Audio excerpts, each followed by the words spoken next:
It's kind of a way to tell the story of the Civil War era with all the new resources of the 21st century, but with the hope of giving a more full-body experience for the 19th century.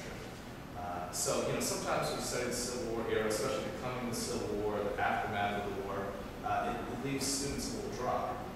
So what we're trying to do is find ways to use their technologies and bring it to life. So a couple of you are students here, so you gotta give me some feedback as I talk today. Let me know if this is making sense to you, if it seems like it's interesting. But what I'll begin by describing is this front page very quickly. Dickinson College has been around since the 1780s, and it's one of the older schools in the country. It was actually one of the most important schools in the country in the Civil War era, mainly because it was one of the few colleges in the country that was half Northern and half Southern, so it was a real house divided. And it was also the institution of some of the country's most powerful figures. So you're looking at some faces from Dickinson in the 19th century. At the top, class of 1795. Does anyone recognize this guy?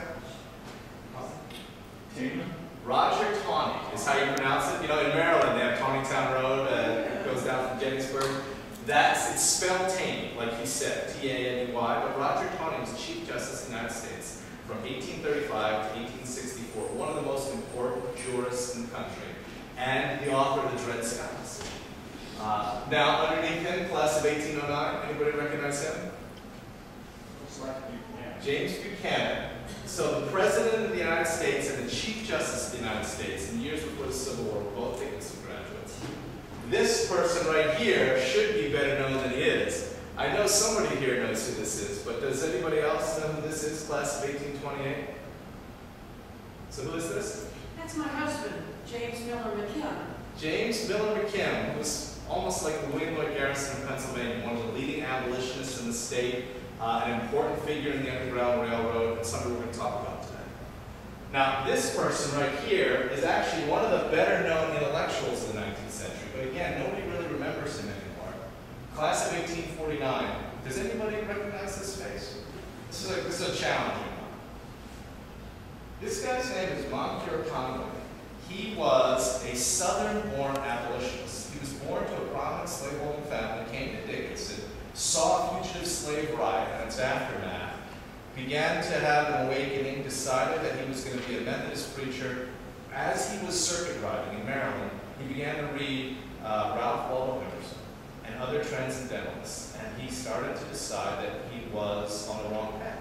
So he goes up to Harvard, becomes a transcendentalist intellectual, studies at the Divinity School there, becomes a leading abolitionist, and he's the most prominent Southern abolitionist during the Civil War. Ends up, after the Civil War, going over to England, becoming one of the world's leading pacifists and women's rights advocates. Kind of a fascinating figure. Writes dozens of books. These other two guys are very obscure, but they were kind of interesting stories. They're both class of 1860. They're both Southerners. One of these guys is named George Baylor. The guy at the top is named John Grable. Grable is somebody who served in the Confederate Army. At the end of the conflict, he was at Appomattox when Robert E. Lee surrendered, but he and his men didn't want to surrender. So they fled Appomattox, let out the rebel yell, and refused to lay down their arms. Now, I don't want to, insult anybody, but he later became a school principal. I think that says a lot, Now, what we've done, you can see, is we've used Dickinson as a window to get into this period. These are very important people or representative stories. There are dozens of more who are involved in all aspects of Northern and Southern life. The school itself is a house divided. And it's going to give us a chance to tell the stories of topics like the Underground Railroad using the experiences of real people. When you enter this archive, you get thrown back 150 years ago to this day. And we begin to fill out the story of the Civil War period with information about the people who were born on that day. Like, for example, on May 9th, 1859, John Brown turned 59. This was his birthday. Now, he's about to die later in this year. This is the 150th anniversary of John Brown's raid. But when you click on John Brown, for example, in this archive, you'll be able to get all kinds of information about his life.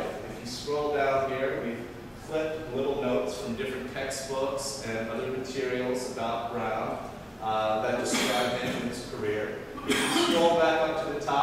We have a database with information about Brown, and then you can connect him to other people or compare him to others using something called a query. This is an online database.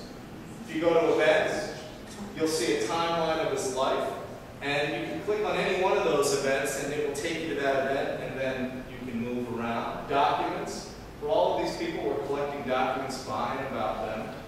Images. We have a collection of images related to Brown and others, and then we connect him to major topics. And finally, we list sources. Now, you know what this is. I hope you understand this, right? Right now, everybody in school who does research uses Google or other search engines. What we're trying to create here is a research engine. Okay, there's a difference between search and research. What we're trying to collect here is a way for students to get better information and connect it. And that's what this is all about, a database online that takes all the stuff that fills libraries and archives, but makes it more accessible for kids. And then therefore makes it easier for teachers to use in the classroom to show them. Now we're just in development here. I mean, you know, not everybody has that record as full as John Brown right now. But our goal is by 2011, which is the 150th anniversary of the Civil War, we'll have thousands and thousands of leading figures from that era who were either from Dickinson or whose lives intersected with Dickinsonians at some point. Now that's kind of a gimmick, I'll tell you right now, because everybody intersected with a Dickinsonian at some point. You know, it's like 2 degrees of separation, and I do. But nonetheless, we're going to have thousands and thousands of people with all of these records and all of that material, and it will all be public and free. No charge, and no permission issues, because we're digitizing 19th century materials. Okay. Now, does anybody have a question about this basic overview? Because I'm about to show you some of the other materials we put together for the Internet. It is. It's up right now. You have a handout that has its URL. You can access it. And we also provided an email address there. I'm looking for feedback. What we tell people is this is a draft edition. So we have, you know, all kinds of kinks to work out. And we need to correct some mistakes. We need to add a lot of material. But if you see things that are missing or wrong, or if you have ideas for how to make it better, we're looking for that input. And then I'll tell you, once we get it established, it's set up. The beauty of the Internet, of course, is that it creates the ability for remote contributors. That's what the Wikipedia is all about. We're able to have the same functionality. So once we have it set up, we're going to look for students and teachers in their classes to contribute material to this project. And that way, we're going to have a framework that can grow exponentially once it's, you know, established and set. But you guys can consider yourselves like an early focus group. So you have this information now, you can test it out. If you have any input, we'd be happy to get it.